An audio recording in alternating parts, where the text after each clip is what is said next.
Nakakainis ang panahon ngayon. Uulan tapos aaraw ng konti. Kanina ngang umaga, umulan na.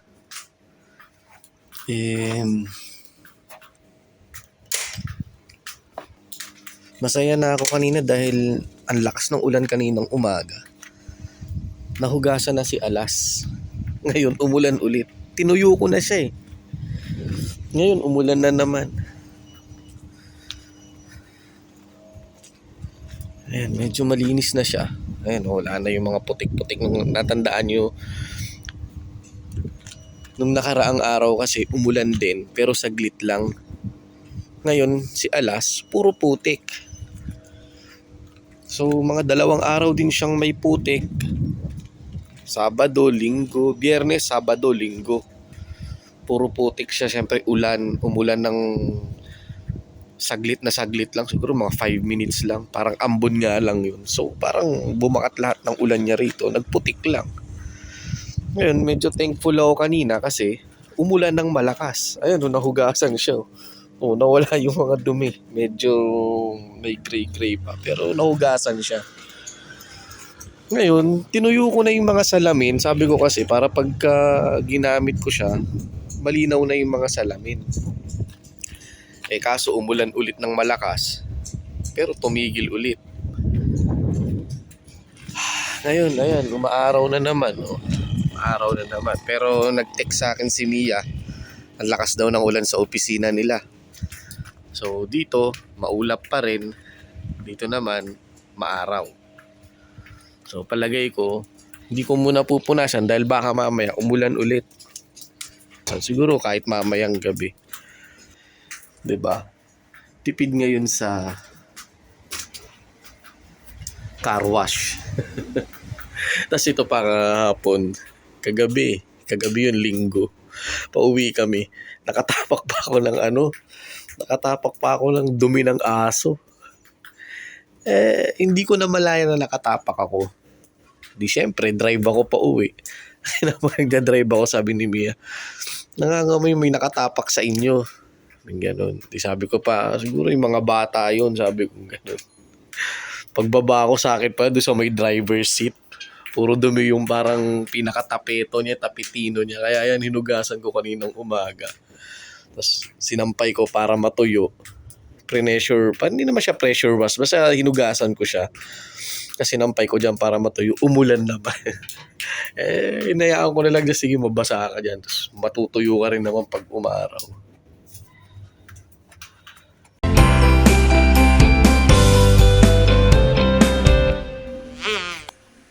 5:25 na. Medyo batuyo na rin ah. Okay, so hindi na uulan. Punasan na natin yung sasakyan. Bali, ito gagamitin nating pamunas.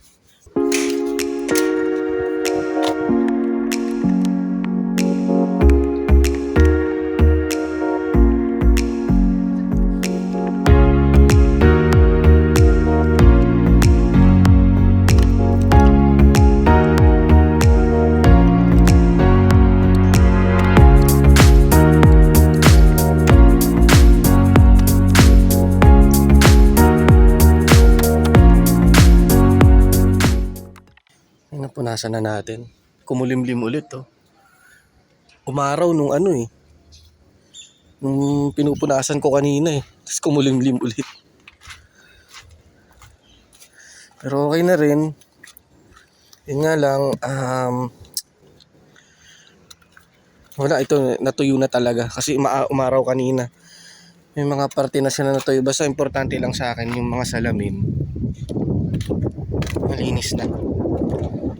Baka mamaya magpasundo pa si Mia sa akin. At least malinis na yung mga salamin. Ayan. So wala na siyang mga watermarks. So itong body wala na. Natuyo na, pero at least 'di ba, tingnan niyo wala siyang marka kasi lakas ng ulan kanina talaga. Nawala na yung mga watermark niya na putik nung nakaraan. Ayan, ito na lang, meron pa medyo. Pero hayaan na natin yan. Talagang yung the rest, kailangan i-ano na yan. I-car wash na. Hugasan na sa car wash.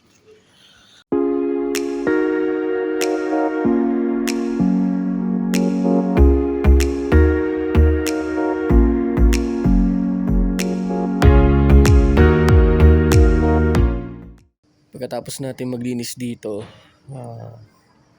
i-vacuum naman natin yung loob ng kotse. Kasi may check-up sila mamaya para malinis na at mailagay na natin yung carpet kasi natuyo na. Pero sa ngayon, dilig muna tayo.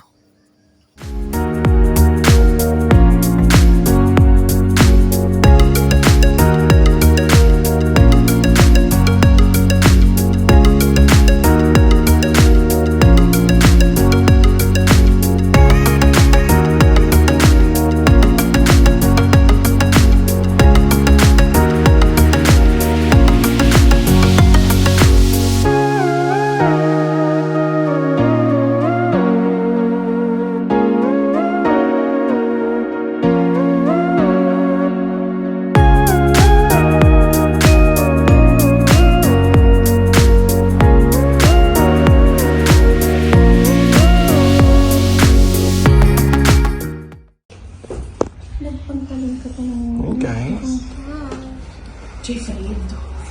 They're here for a checkup. What? They're here for a checkup. Yes, we're here for your checkup. Yeah, so we're here at the family doctor, pediatrician ng mga bata.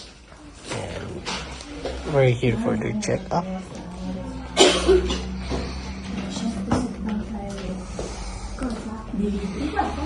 So ito yung pinaka-clinic ng doktor nila. At dito tayo pupunta kay Doktora Constantini. So, check up. Are you scared? No. How about Savannah? Are you scared? No. So may check up si Savannah at si Skyla. And they prepare something for their doctor. So my babies prepare something for their doctor. What is it? Show it to me. It's a hospital. Oh. The Skyla per Constantino. Constantine. Kasi yung doktor nila ay magre-retire na. That's why they made some cute letters for their doctors. Are you going to give it to your doctor? Yes. Okay, don't forget it. How about you? Where's yours? Macy? This is what Savannah made. It's really So Savannah made some drawings also look at for Constantini. this Constantine. Oh, that's Constantini. Constantine. And that's the clinic bed. And Savannah and Skyla. Okay, that's nice.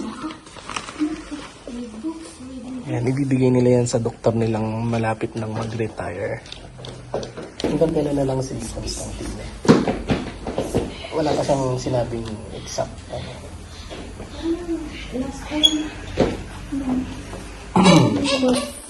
Kaya mag-iiba na yung doktor nila. Iba na ang kanilang pediatrician.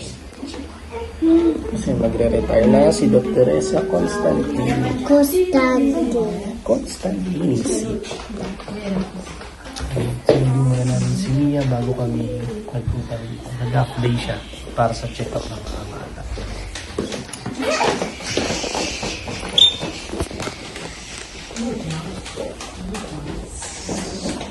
Yung expression yung dati, yung... Yeah, yung umiiyak si Sky, si Savannah. Sabi nga sa kanya kanina, do you still remember the last time you were there when you were very, very little? Sabi ko, you were crying. Yeah, because I thought I was going to have a shot. Yeah. Ito na yung mga listahan ng book ni Seth sa high school. Ilang libro lahat to? May art, Geografia, Italiano. Dalawa sa Italiano. Perché? Yung isa, This is grammar. This is grammar. Okay. Math, music.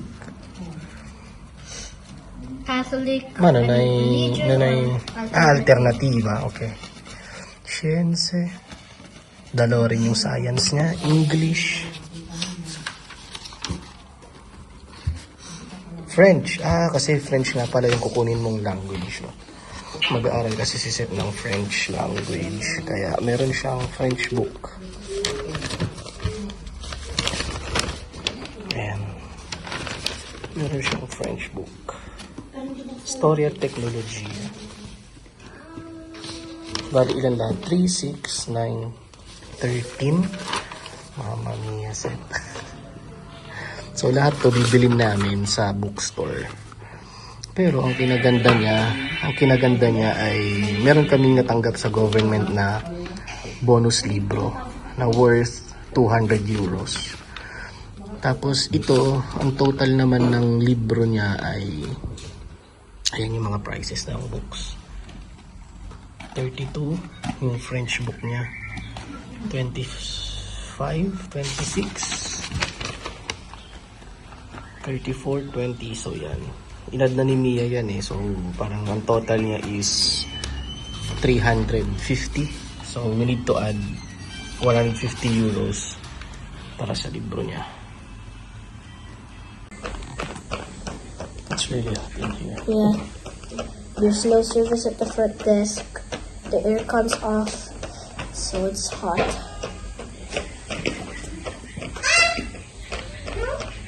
Kaya naman kung kami magbubukas ng aircon din. I'm gonna find the remote. Ano may aircon, no? Pero nakasama. Let's turn it off. Nipay kasi Seth. Nasa loob na yung dalawang bata. Sine-check up na sila. Kami ni Seth waiting.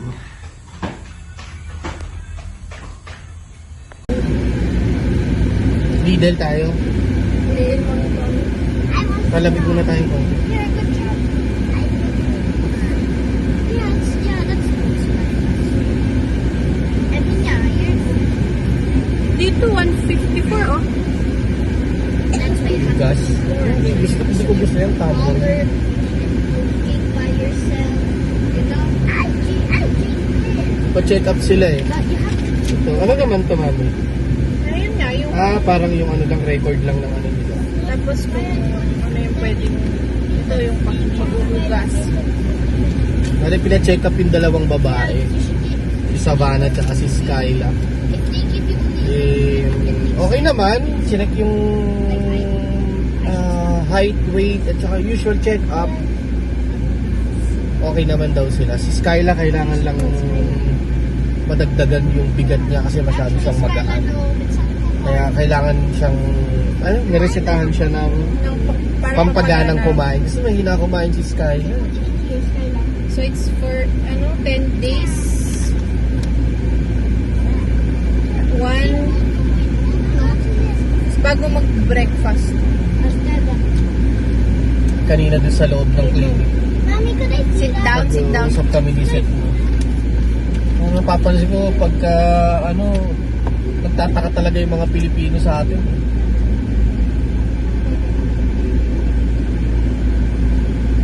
Kasi English kami mag-usap. Pati sabi, hanggang maya-maya, kinausap na ako eh, sabi. Saan daw sila pinanganak? Tataka sila bakit English kami mag-usap. Pag kasi kami magkakasama, English ang ano namin. Nakasanayan namin. Kasi hindi naman ako mahusay mag-Italiano.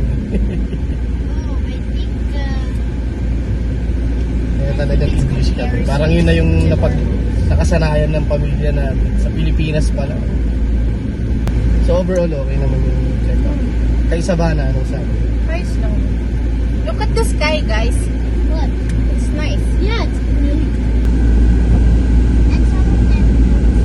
Tapos pwede daw ako yung mga lab test. Pwede dyan sa dito sa may Yung mga bata ba, may esensyon eh.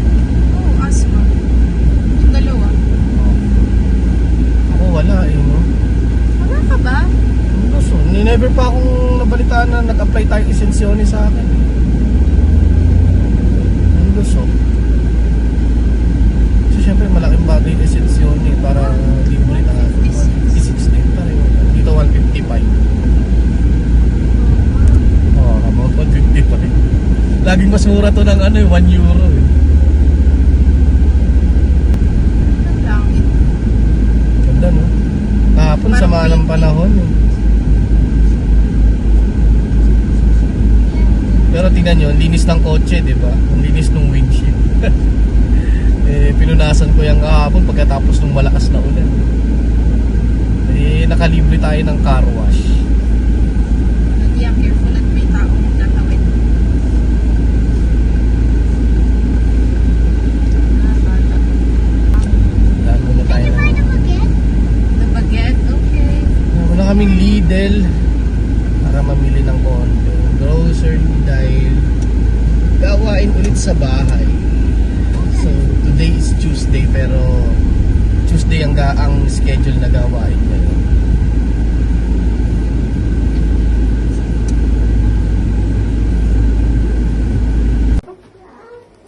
Okay, so nasa bahay na kami, merienda muna tayo. Ano sa sa akin? Di ba kayo pareho? Bumili ako ng donut eh. Hindi kayo pareho? Yung isa, pareho yung isa hindi. Magkapareho ng presyo? Kasi pareho lang. Ito yung ganito yung sa akin.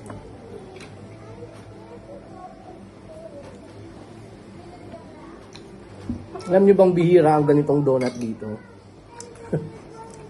Ang hirap makakita.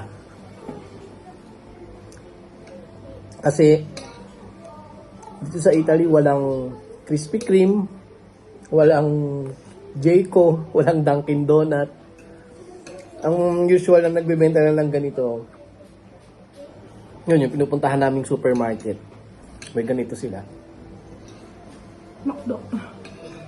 Makdo.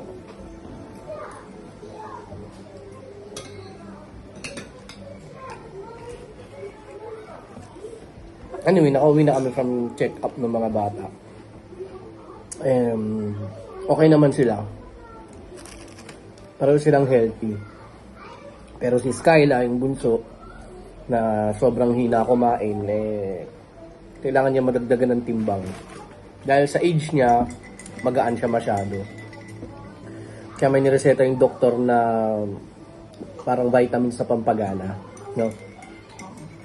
For 10 days.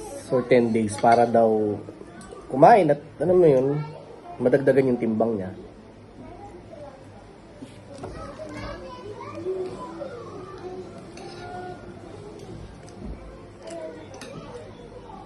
Gusto na nga akong share sa inyo na awareness. Kasi kanina habang papunta kami dun sa check-up ng mga bata about online scamming. Gusto lang namin i-share to just for awareness